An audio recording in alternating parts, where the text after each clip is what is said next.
Just in time, I put my headset on. Hi, Mitt, you're first. How are you doing? Still in the Philippines, or are you already back in Saudi Arabia? It was. Yeah, it's been a while. So where are you?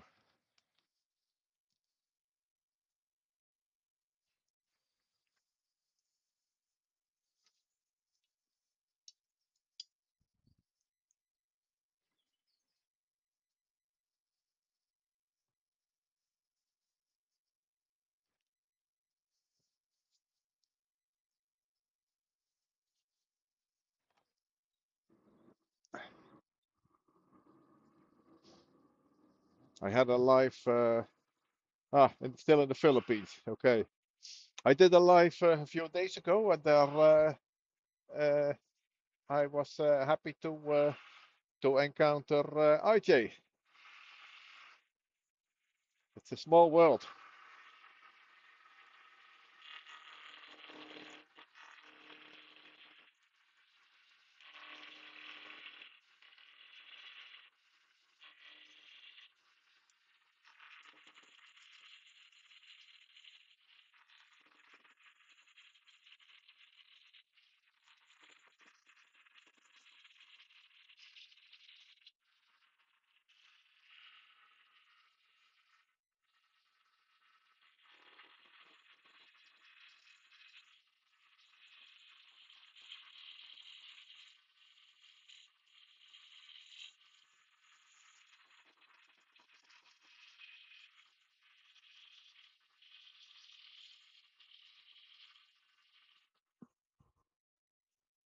What I'm making, I hope it also shows up in the description. This is going to be a more staper for my tailstock, a wooden one. But I'd probably do some measurements first. Uh, I remember the small end had to be 15 millimeters. I'm still way over that.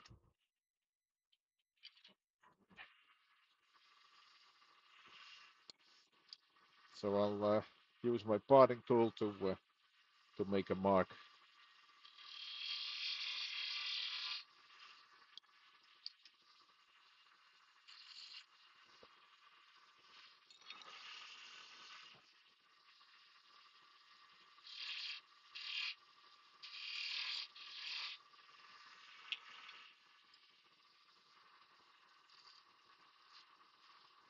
Okay.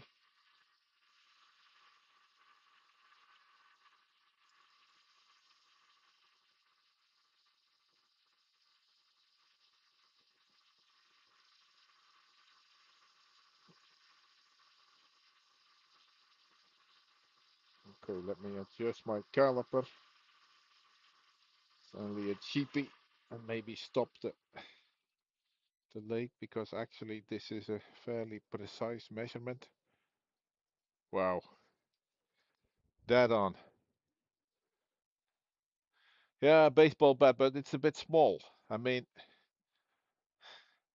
here's my hand, so it's a bit too tiny for that, right?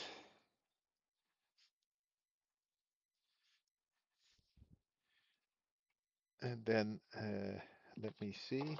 I will make another mark. Actually, what I'm going to be copying is this.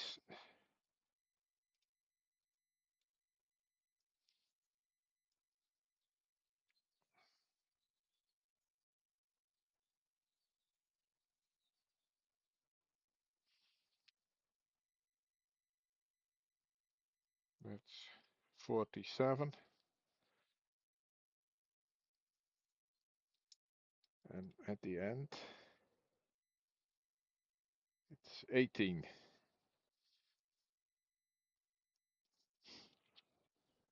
So let me transfer that to this one. 47, which is here. Tiny scratch. So,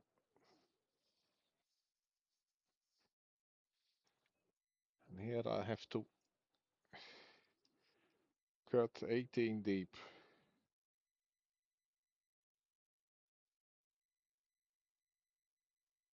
20, 19, 18.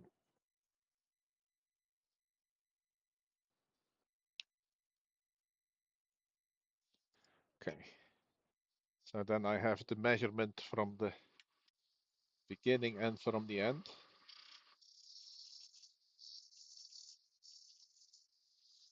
And I can adjust in between to make a gradual transition.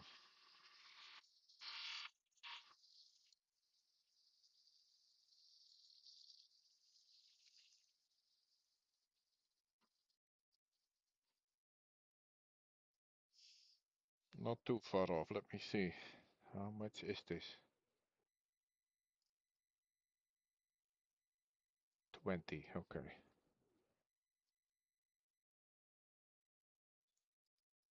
I think I can manage that.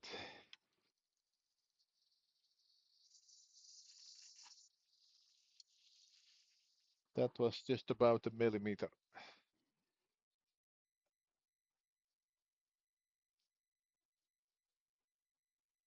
Close enough.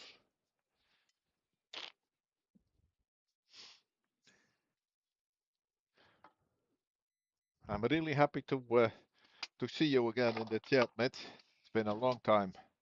Uh, Here it's 16, 20 and a bit. Easter Sunday.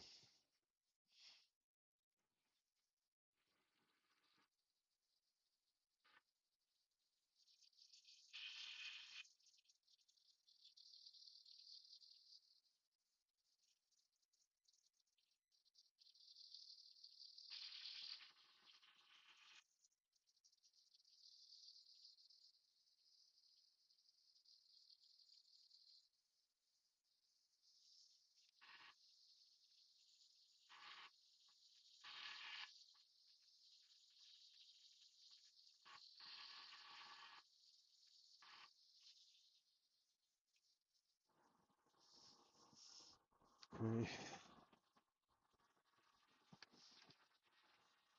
My shop is still a mess.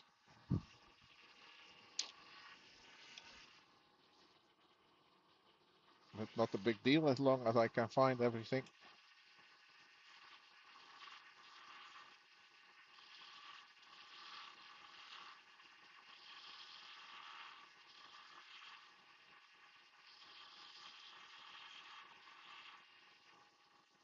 Oh,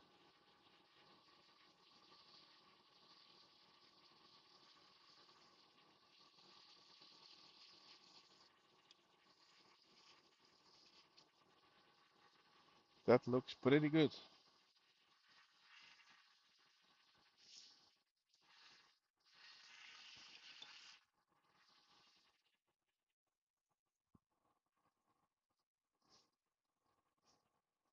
Too hot summer. I think you are in the autumn, right? Or is the Philippines also northern hemisphere? Not sure. It's a bit closer to the equator.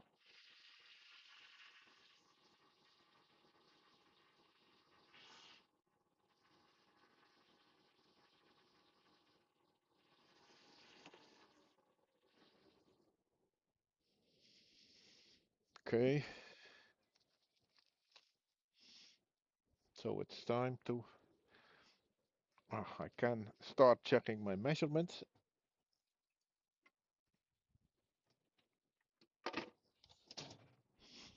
Because if I take it off, it has to fit. Otherwise, I have a challenge.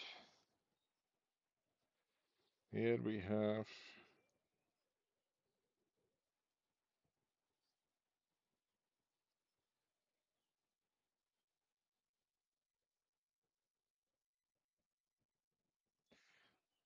So this is 20.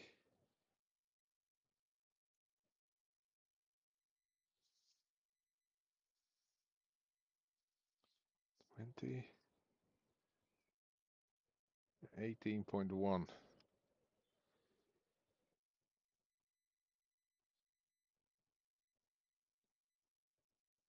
and the other end I'm at 14.5. I think that's close enough. Okay, I'll sand it a bit, and then that should be good. The next thing I have to do is I have to make a seat for this. This is the ball bearing, and now I have to think a bit, because this is going in here, but you don't want to have the outside of the bearing riding against the piece here, because then it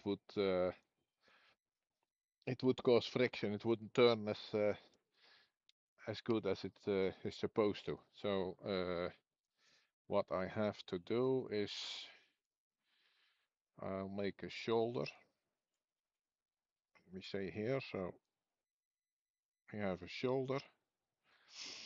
Then to have a little piece sticking out, and then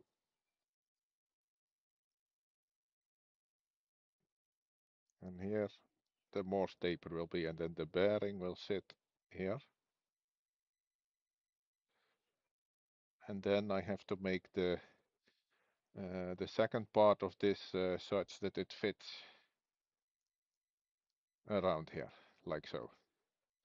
That's the idea, at least.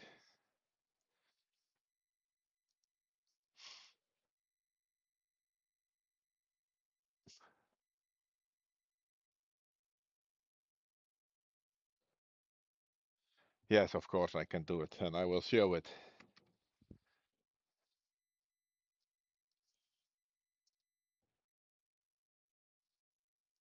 Okay.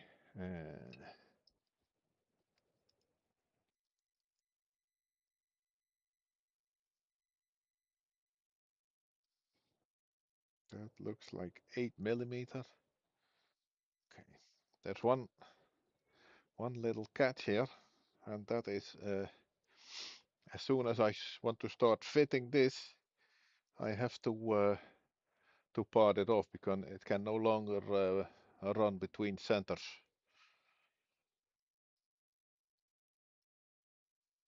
So let's just crack on with it.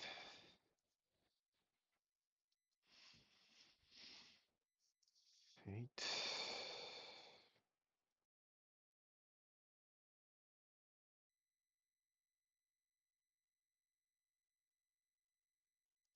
13.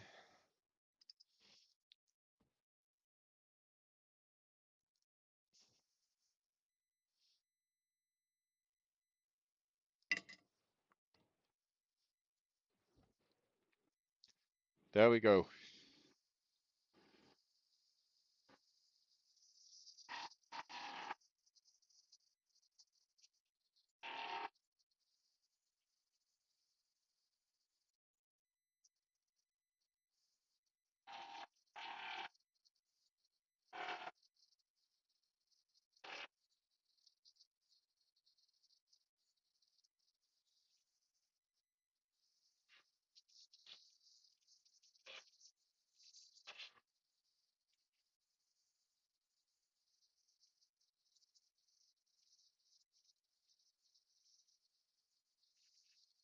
Okay. Let's hope that wasn't too much.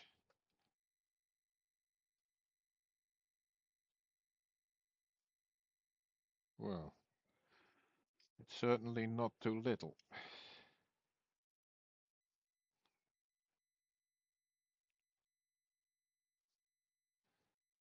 This is pretty soft cherry.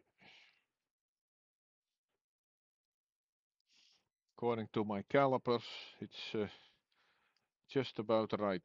I find that a bit hard to believe. On that one I can take a bit more.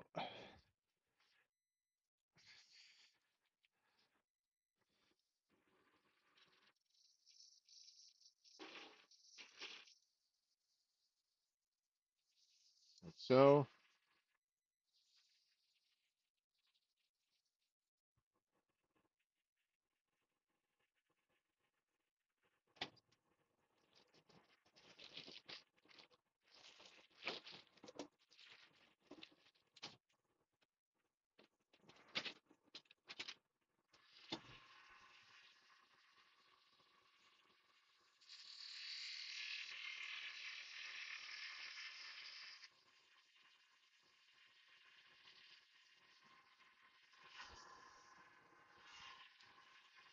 thickness is that bearing?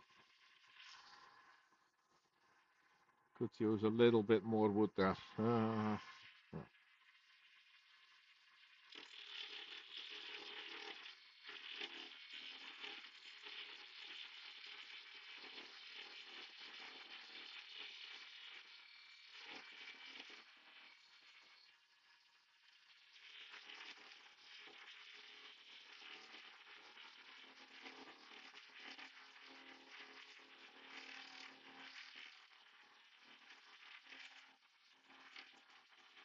Easy does it.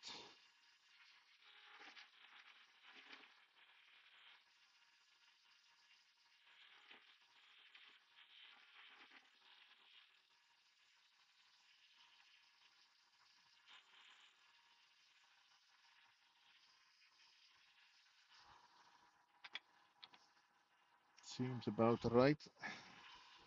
I hope that when it does not fit straight away, I can fix the rest with sandpaper.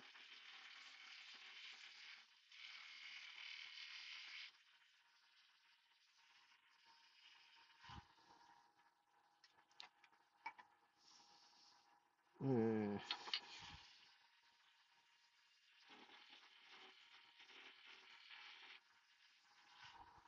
okay.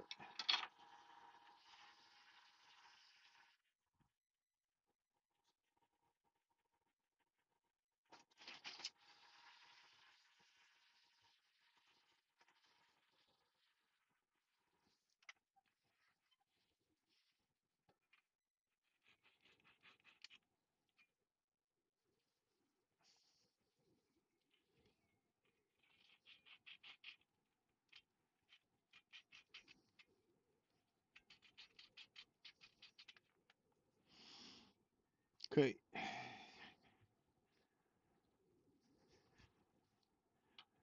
So now the big question, does it fit? You wouldn't believe it. At least I wouldn't.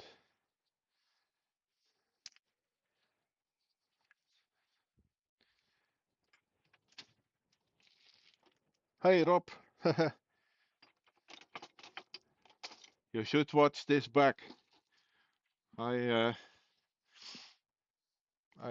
made one cut with my parting tool to make the depth for the seat of this bearing, and it fitted the first time around. Can hardly believe it myself. Now, if the Morse taper also fits, then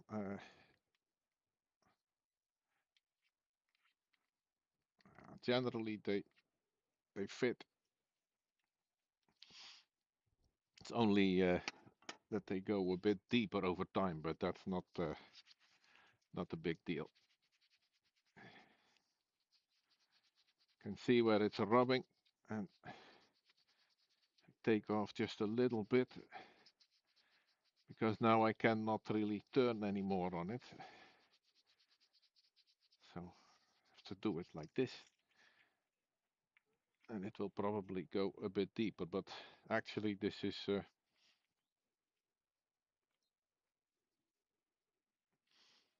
long as it runs through, doesn't run completely through.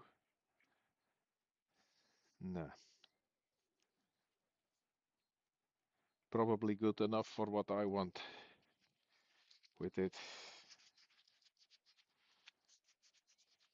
Because this is going to be in the tailstock and act as a live center on which I make a wooden cone, so that I can make stuff from wood without dulling my tools. I want to turn wooden beads like my good friend the Mole Valley Maker, and then you do something like this. But the one for the drive center is easy, of course.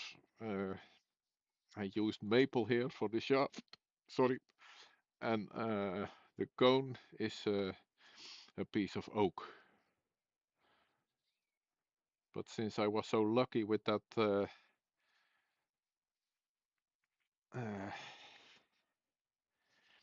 with the fit for that bearing, can take it off momentarily.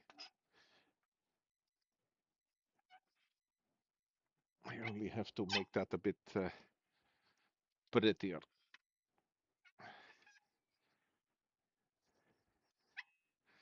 And what better tool to make things pretty with than the skew?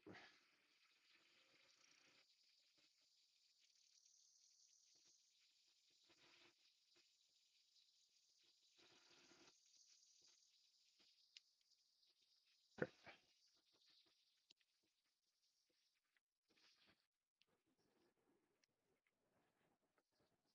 And this is going to be a tool bit, so too bad, but there's not going to be much of the shiny stuff here on this job. I can still not believe how good that bearing fits in one go.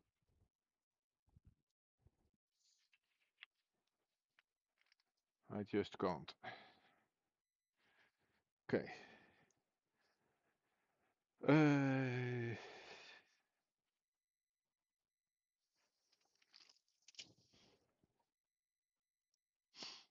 No. Okay. This is a piece of oak that I could use to make the cone from. I pre-drilled the hole, but it's too large. I guess I'll just take another piece. I have loads and loads of that stuff, so uh,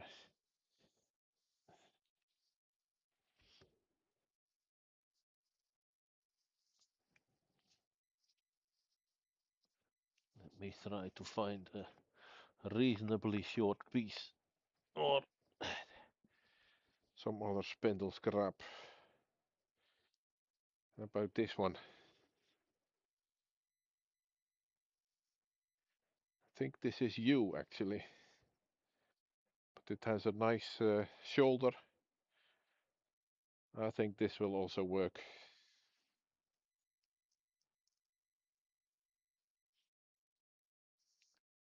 This one's a bit too small and cherry is also a bit too soft. So we won't use that. Otherwise I can perhaps use this. This is oak and this would fit. So let me quickly take that to the bandsaw. Make it a bit shorter or table saw.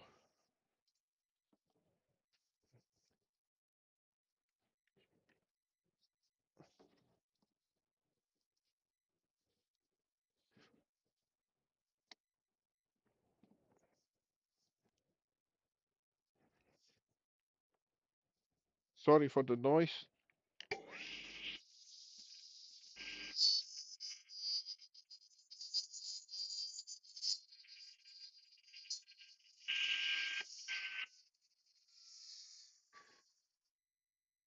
Okay, cut off the odd bit. And this will fit my SE3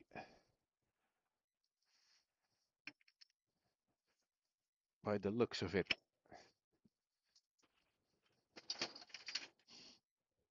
Hey, IJ, how nice. Mitz is also in.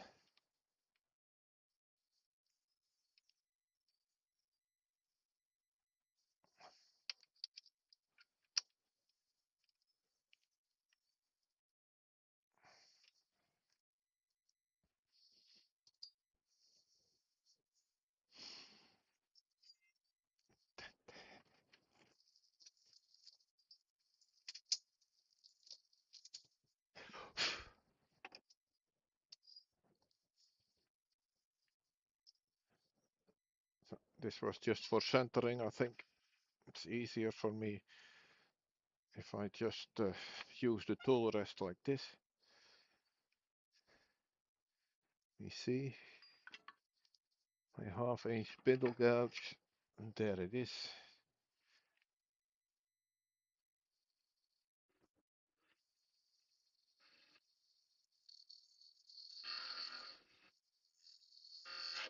Whoops. That was to be expected.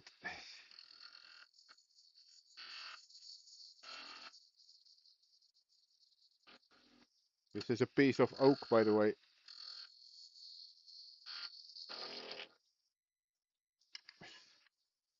It looks as if it wants to come loose.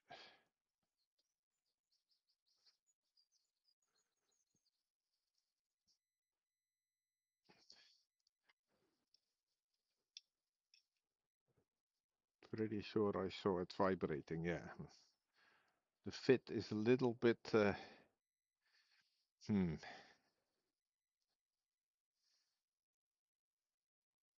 That's a shame.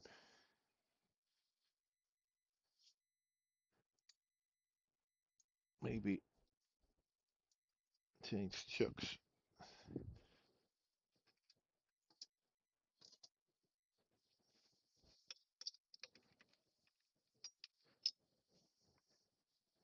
Because if I remember correctly, my Chinese chuck has a slightly narrower inner jaws than the SC3.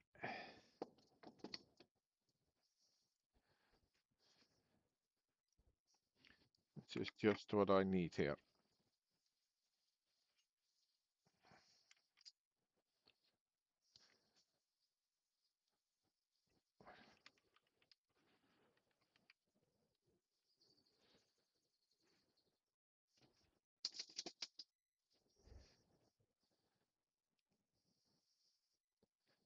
Looks like that might work.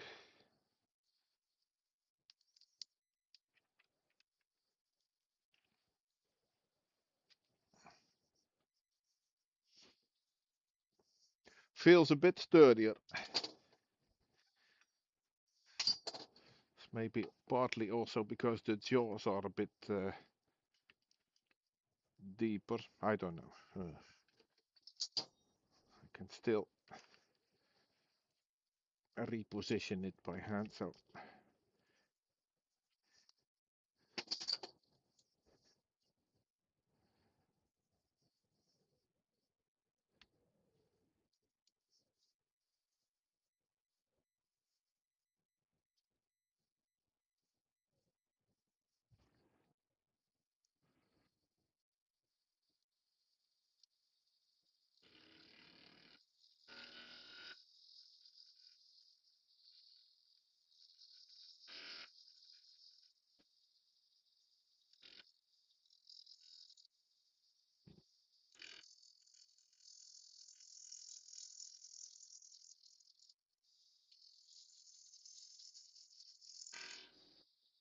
okay.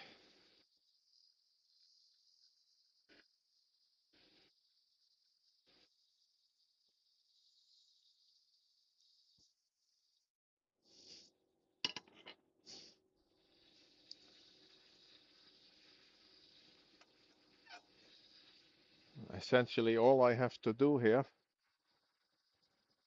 is can see what you guys are saying, but never mind. Be my guest.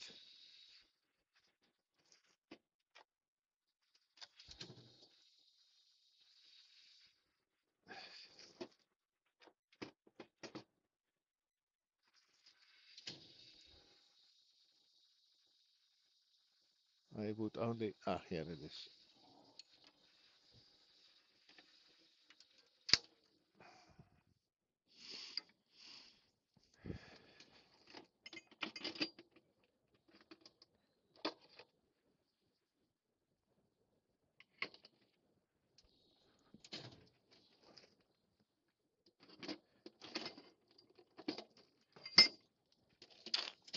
Then we bring out the drill chuck.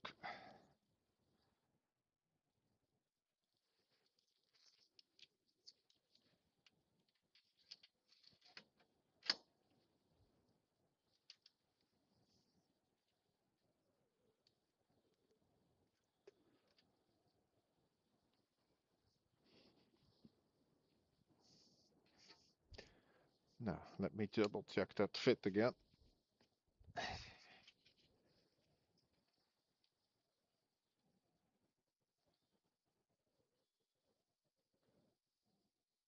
22.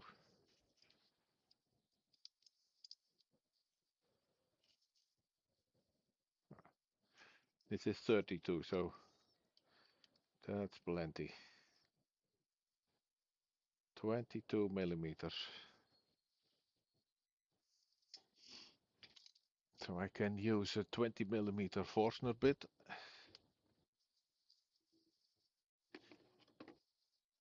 And do the rest with the gouges.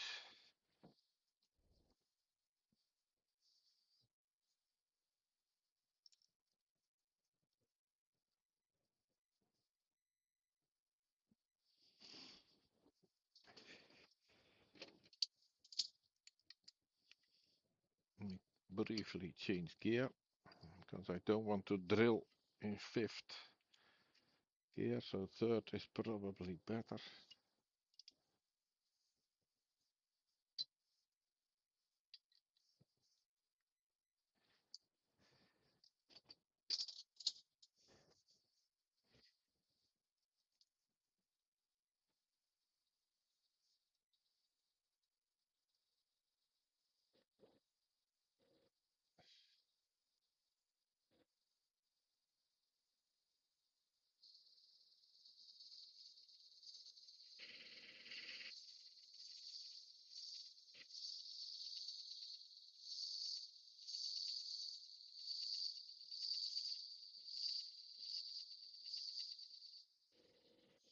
Only has to be deep enough for the bearing to sit, so this is already plenty.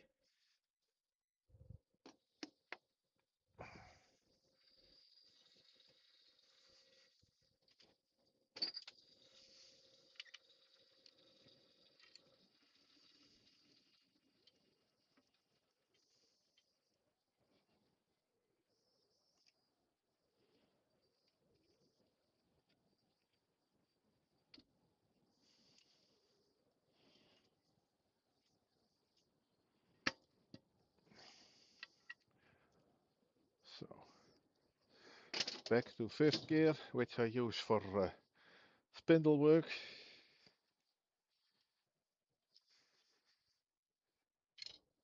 Let me put this out of the way.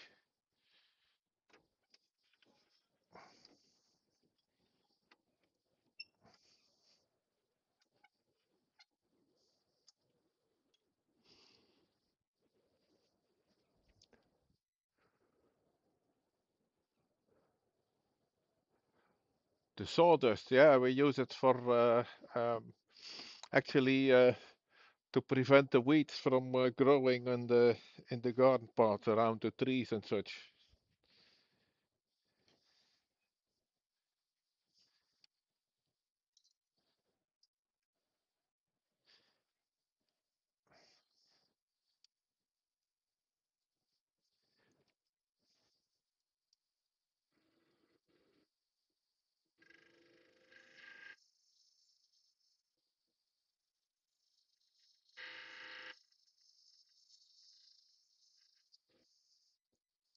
Making this a bit tapered.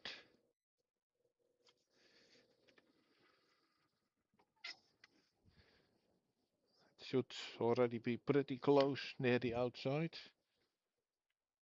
Yeah. How hard can it be, right?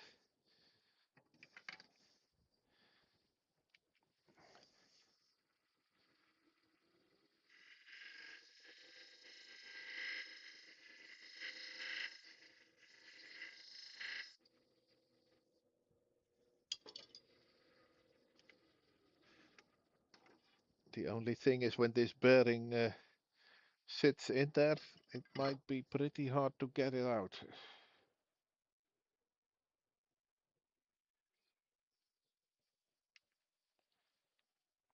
has a tighter fit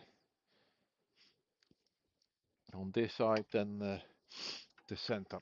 Has the tiniest of tiny bits. I think I'll use my box scraper once more to make it just a bit wider at the beginning, at the opening.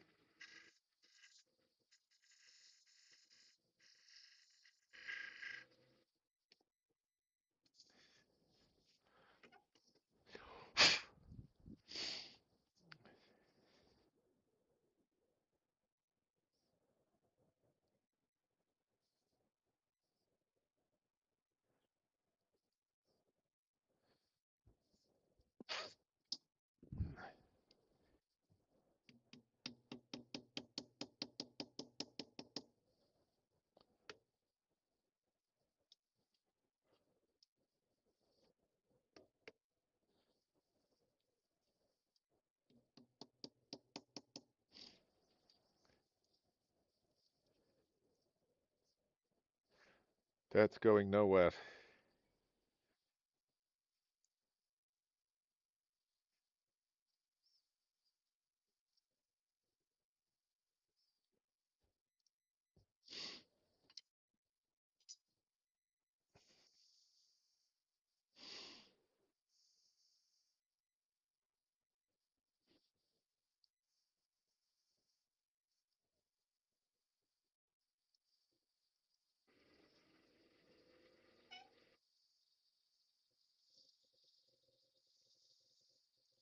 Probably have to find some other way to mount this, because I don't think it's just running completely through right now.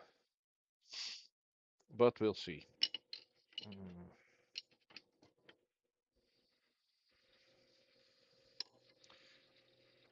This seems like a good tool.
Who would have thought that this would be such an easy job?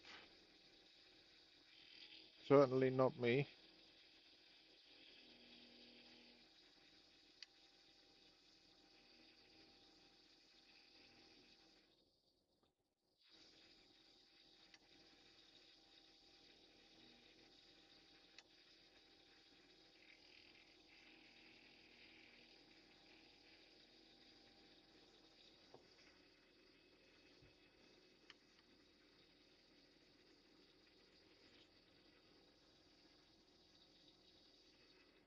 Okay.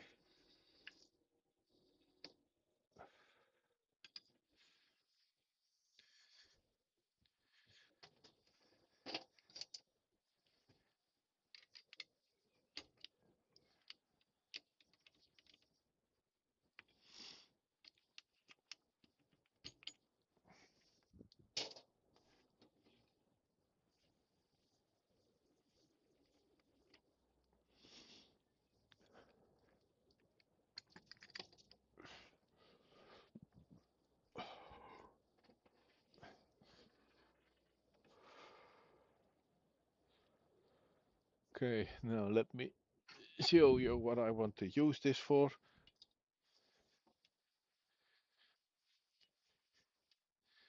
Because the reason I didn't try to make this earlier is that I thought it would be a lot more difficult.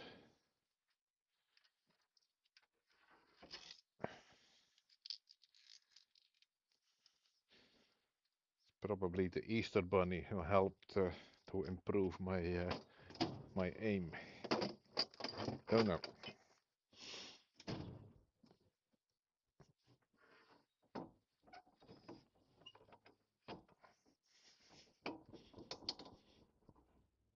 So here's the tailstock.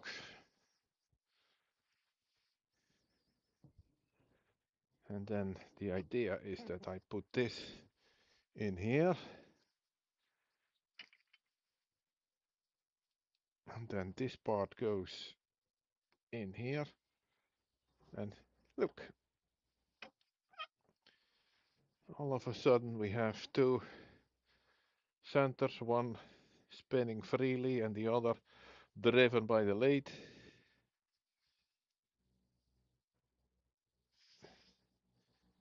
And together you can use them to spin something between.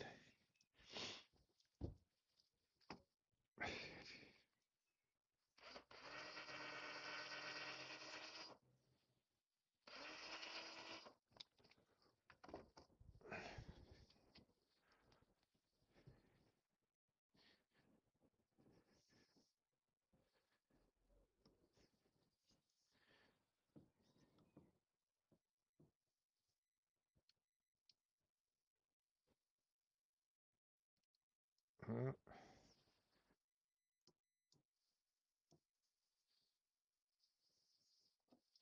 Could be that this is not heavy duty enough, I don't know.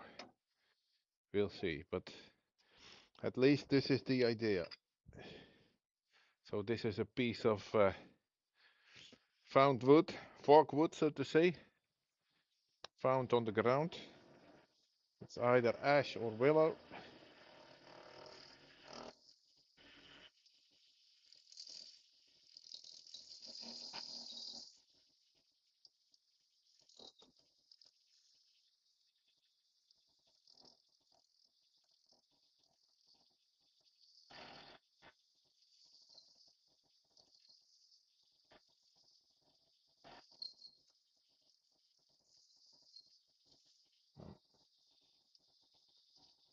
And if it slips, you just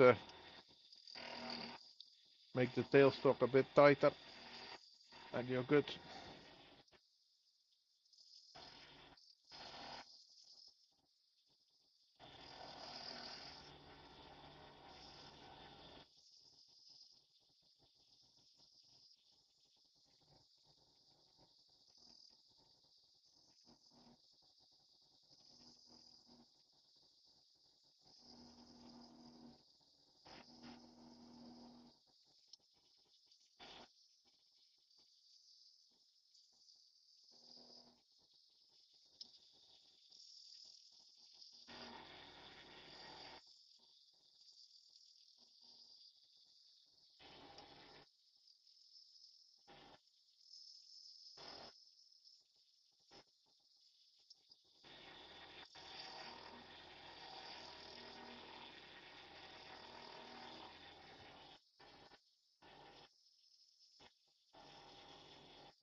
Hey, Artfox, wax on the tailstock end. And why would that be?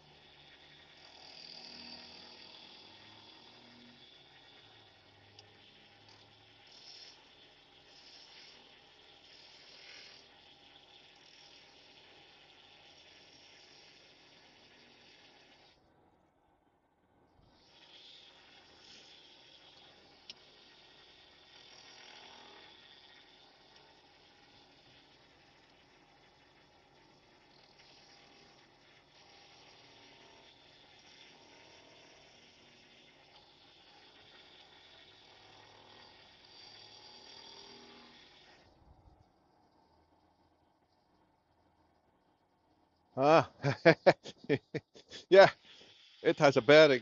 Indeed, that's what I just made. You read the description or something.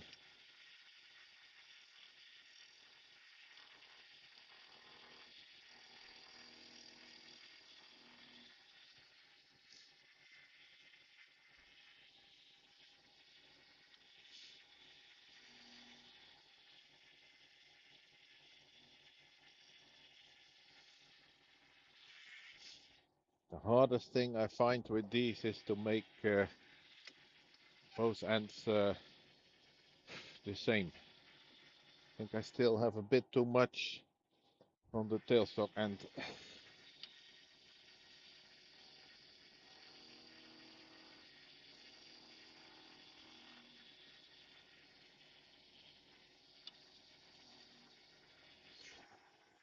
Better.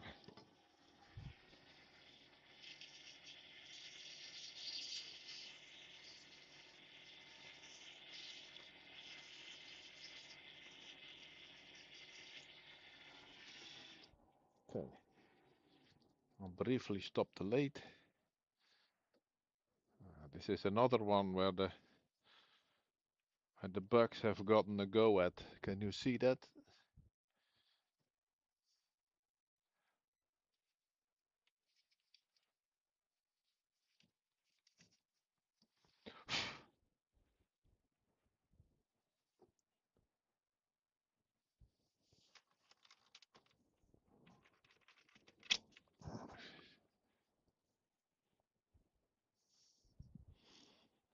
No, don't think that improves the picture this time.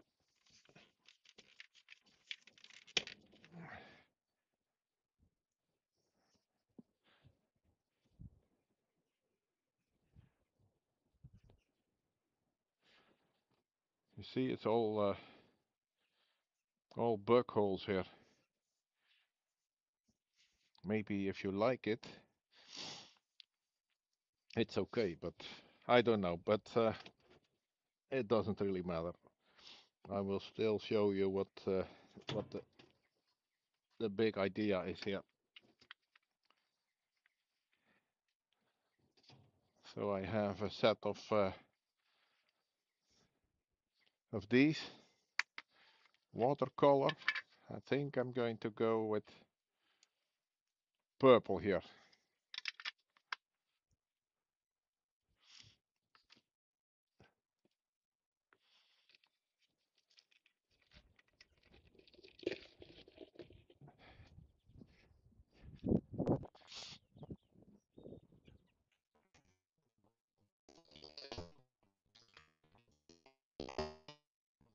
Okay.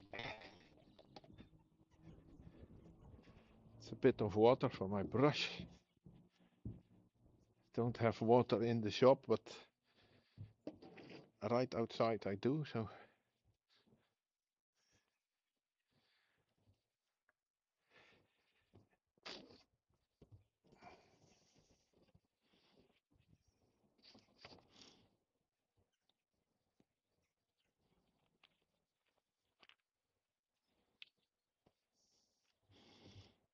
Then I will put some watercolor on this first.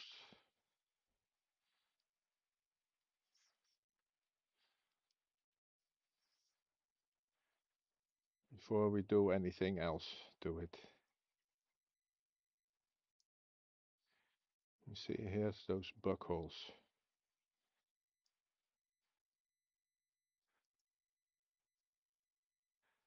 This is 100% copy from Mole Valley Maker. He was here the other day.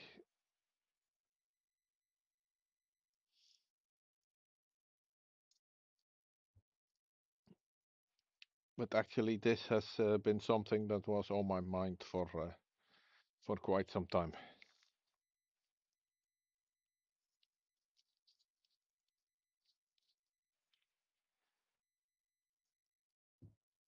It's a nice deep purple color. Deep purple. I used to like them. Actually, I still do.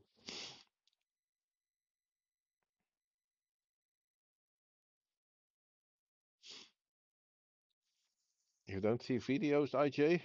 Then you should look back further. I think I did my last video somewhere summer last year, and since then I've been doing only lives because I was sort of fed up with the hassle of video editing, and I have the feeling that in this way I can use my my shop time a lot more efficiently.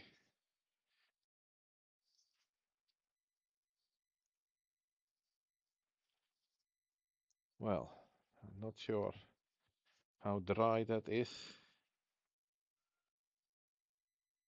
This is pretty lightweight wood, so it's fairly porous. So I hope at least some of the color will stick to it when I apply my sanding paste.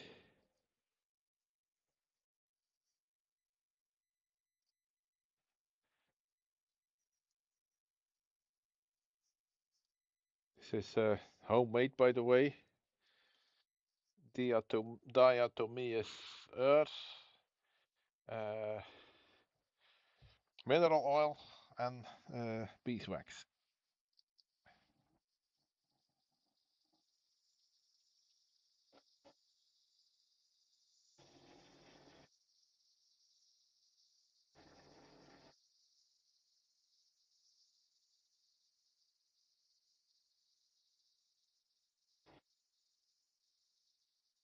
It's certainly not 100% dry because it's still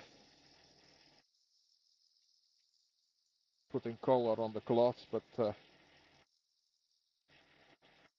it's not a problem. And of course, you don't want to do it like this for serial production, but this is one of the ideas I have for a demo with kids, and then let them pick the colors.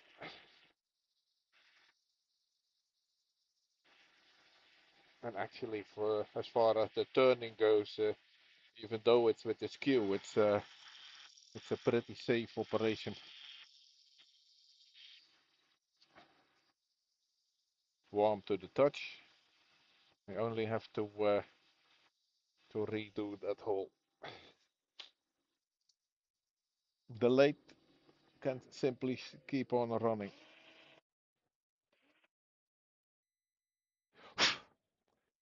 That's the hole. Opened up. One bead done.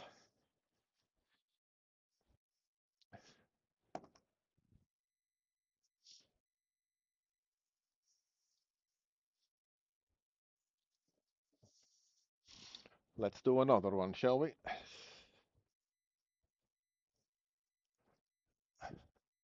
This is a cut off piece of pine on which I have to drill the hole.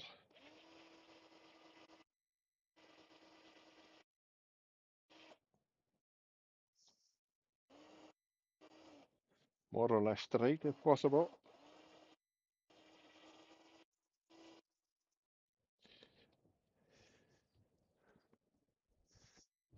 A lot of these beads turn out fairly large, but that's how it is. I think this one will be a bit smaller. This is not so bad actually.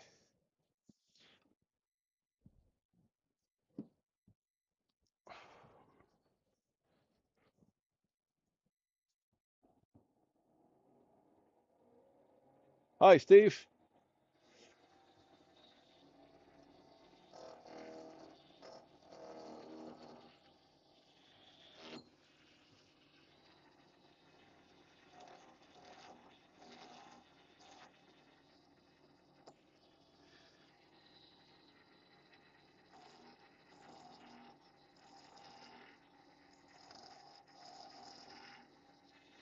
Ways to go there.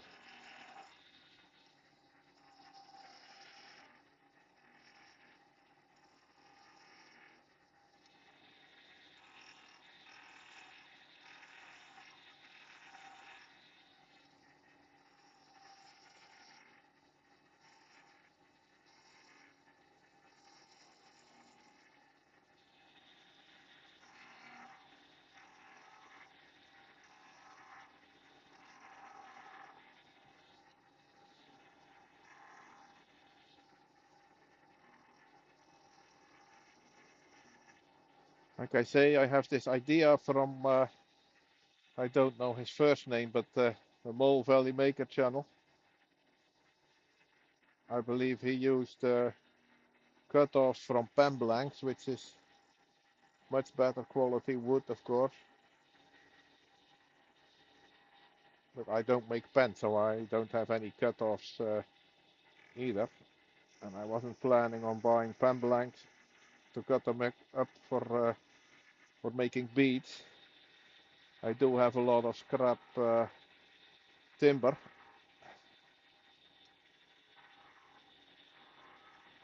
Not always, but accidentally at the moment I do.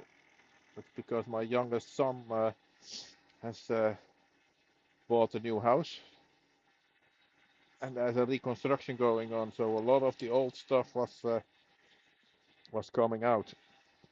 And of course, Dad said, "Hey, that's too good to throw away." So I had piles and piles.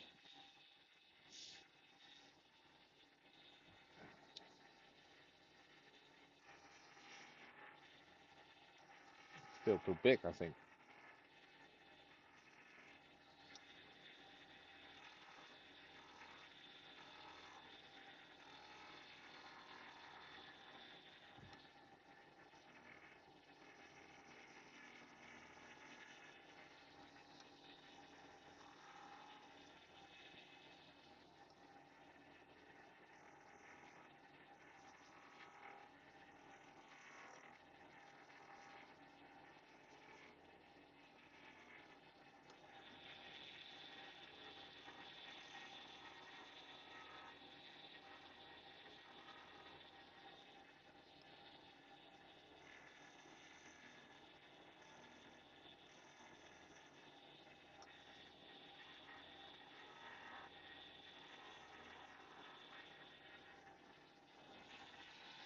Okay, something like that maybe.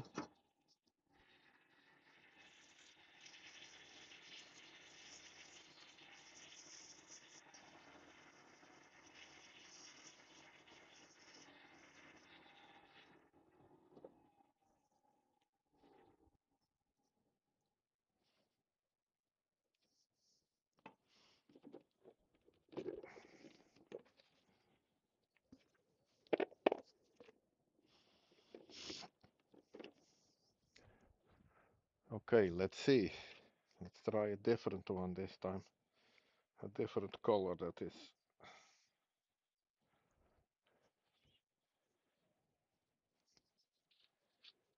Some greenish.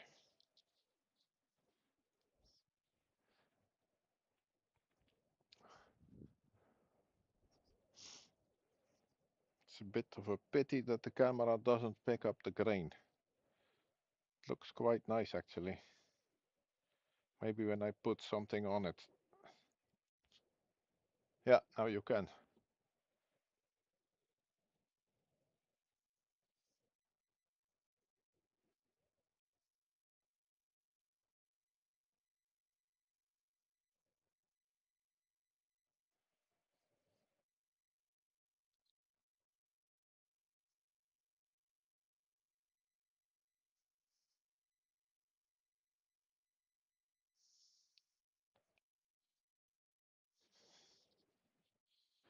At least this way I also have something to use these watercolors on. I think I have had them in the shop for at least a year, I'm sure, and probably longer. I haven't really done much with them, but this is a good application. Let me see, where is my cloth?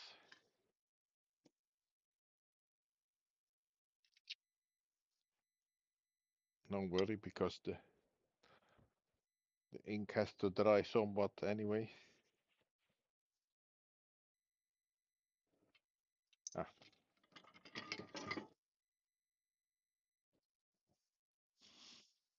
it's not the same cloth actually, but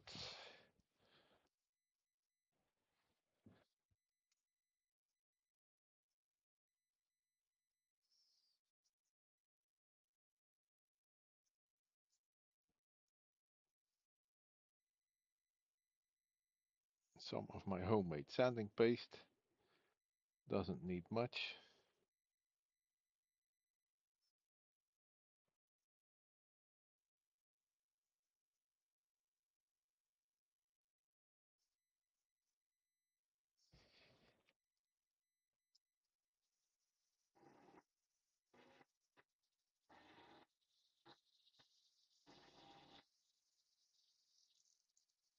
Please note how I'm gripping this.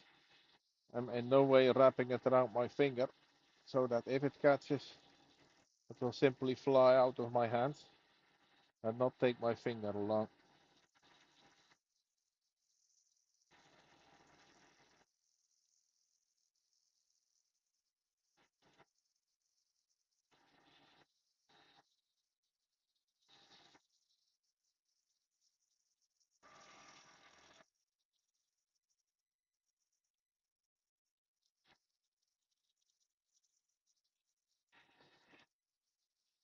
No harm polishing up the tool.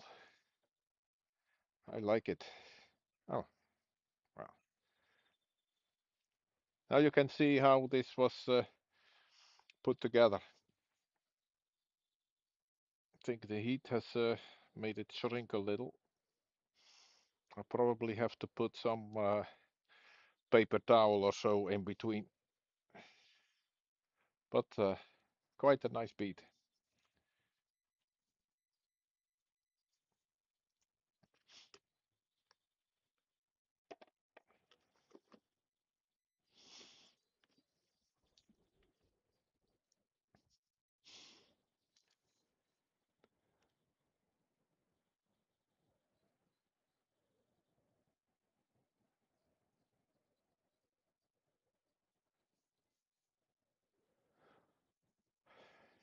Craft fairs.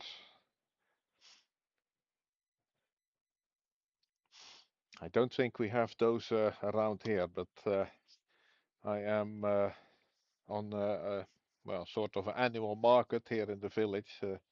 In June it will be, so I'm already preparing lots of stuff. The hole in the beads, it's 4 millimeter, Steve, and I have tried it. I have these um, neck um, these necklaces uh, from China, and they just fit. Happy Easter, Mitt, and sleep well.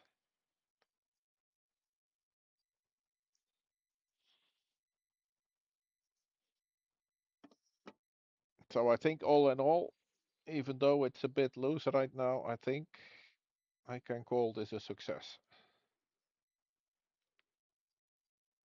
Actually, it's not a problem that it's a bit loose because if it's under pressure, then it won't come off.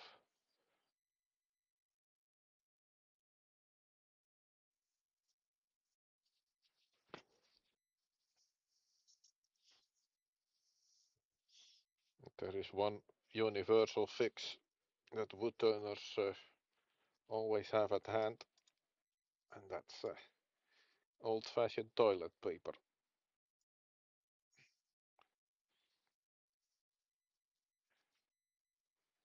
It helps, but never mind. I'm quite happy with how this is at the moment. It does what it has to do, as you have seen, and so and actually it's even pretty tight in the tailstock. So tight even that I have to use my knockout bar.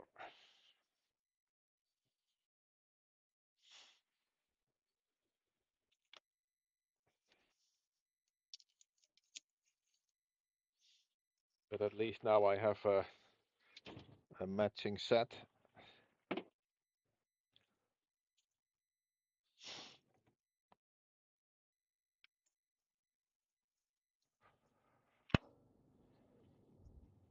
So I guess then it is probably time for those of you who have watched my previous live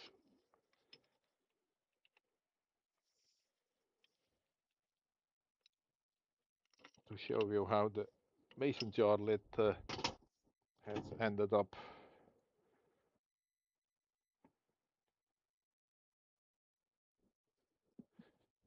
Actually, I still haven't done anything to it.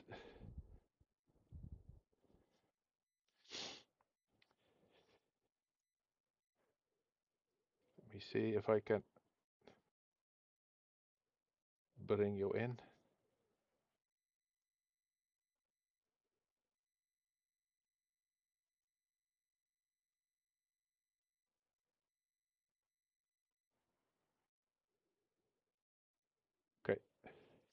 That's maximum zoom level for the camera.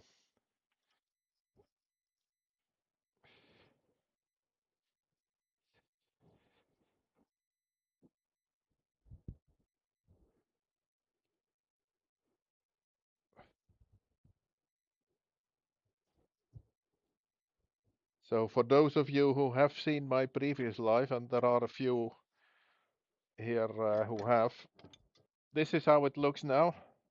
I haven't done anything to it except waiting until the glue dried. So let's take another pass or two and then sand it and finish it. That should be about right.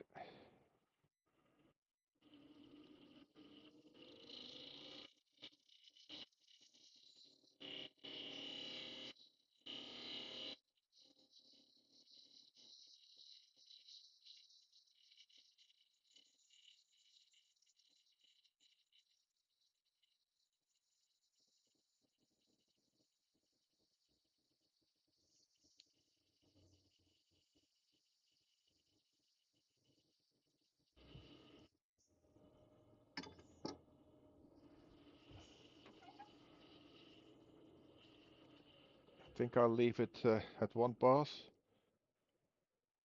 and just go straight to 180 grit sandpaper, which is what's on there now.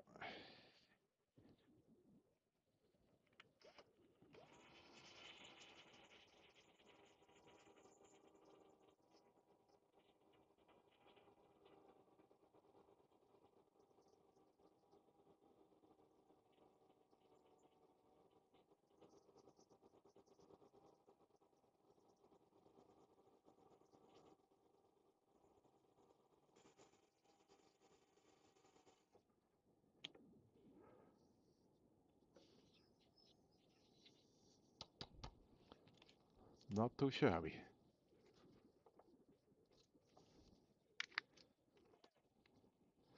And for those of you who haven't seen this before, go watch my previous live where you see how this thing came to be.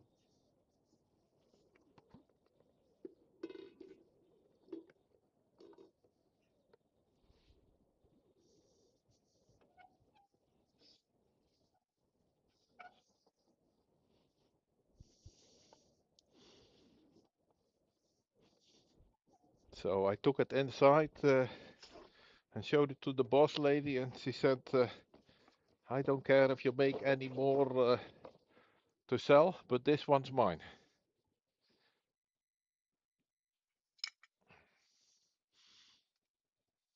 So for me, that's proof that women like this.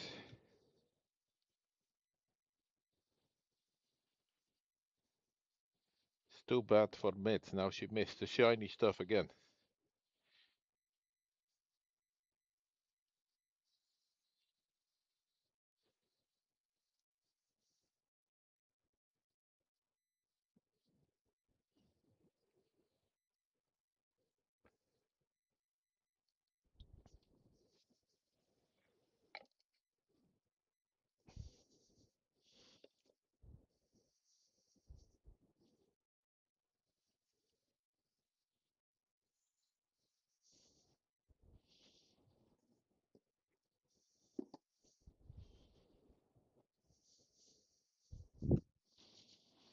So this has to dry.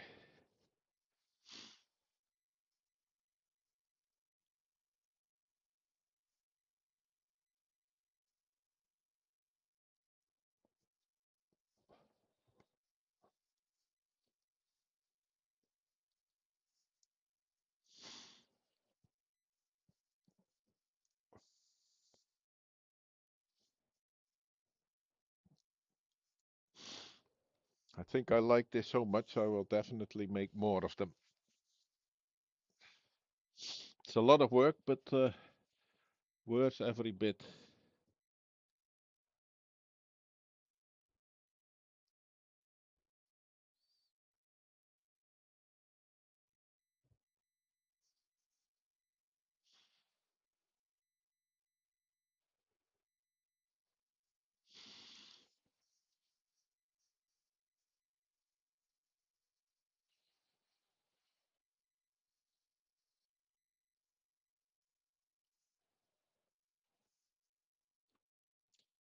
Yeah, we'll let that dry for a bit.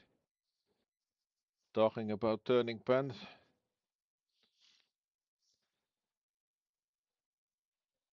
I have made a few half-hearted attempts in the past to do pens without pen kits, but didn't turn out all that good, and I've given up on it.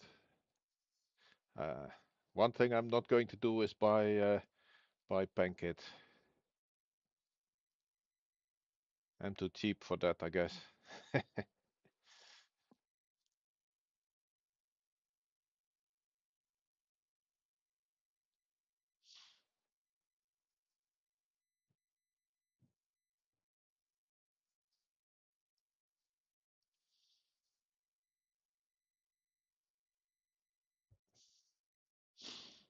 It will take a little longer, and I think on this one I'm going to use Yorkshire grit. I still have a little bit.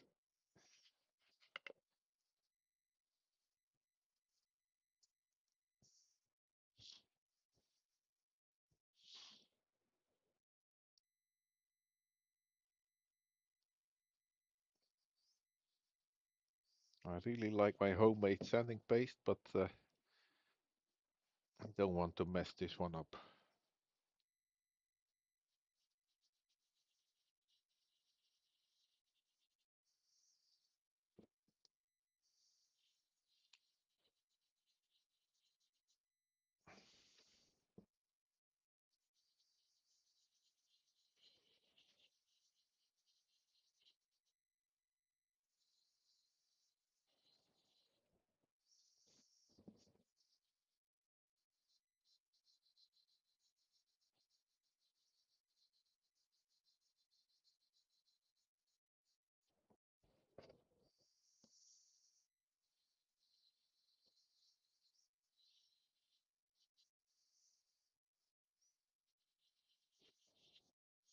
Okay, that should do it.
It's a lot shinier. So then, let's see, where do I have it?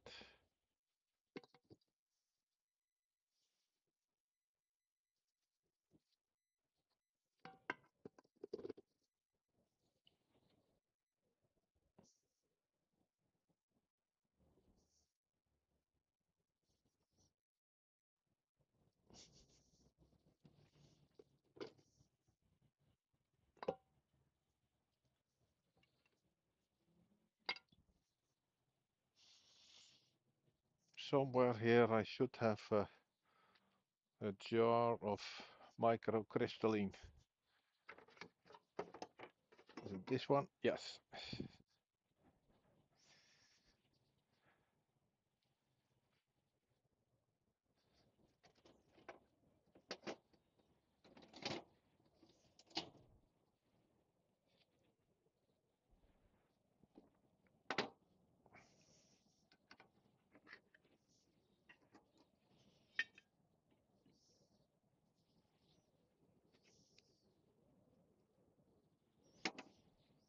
This stuff you put on when you want to make things really shiny.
I'm still using the piece of the cloth which has the wax on it.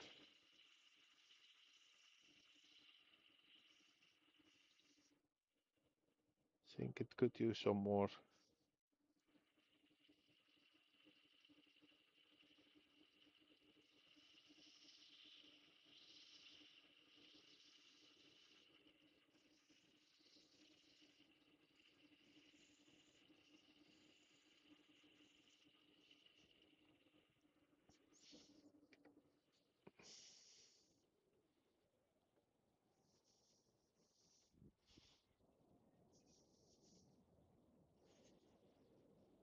Yeah, it's looking good indeed.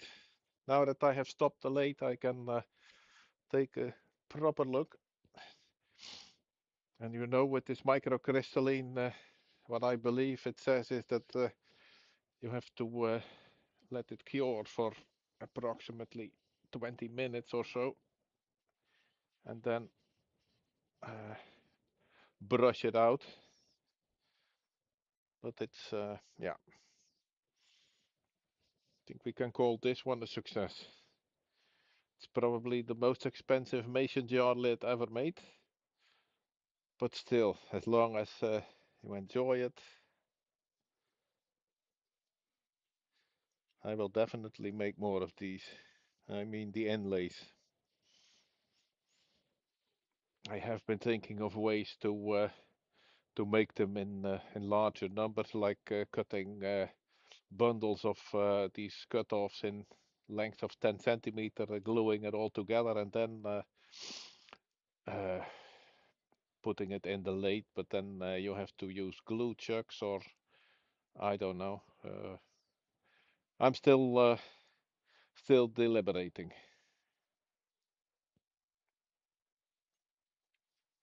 But for worthless throwaway strips of wood, let me see what I have them.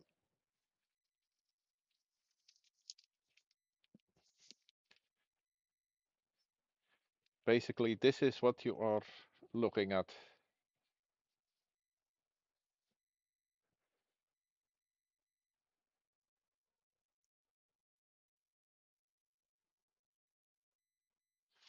And for this lid, I cut them in strips of 2 centimeter length and glued a large number of those together in cut off tenon. I made a recess in there where I could stuff a bunch of them in. It was larger than this, and then I glued them in, let it cure, and then I turned it to this diameter, roughly 50 millimeters, and I made it to fit this lid. That was in the last life. I don't think it's been 20 minutes, but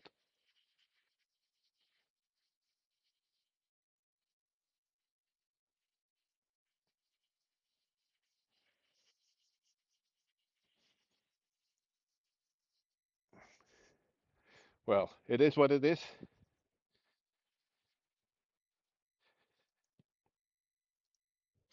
So I'm going to make the boss lady happy with this, and let me see. Oh, I'm already 1.5 hours on the way, so I think that's long enough for Easter. So thank you all for joining me. Happy Easter, and see you on the next one.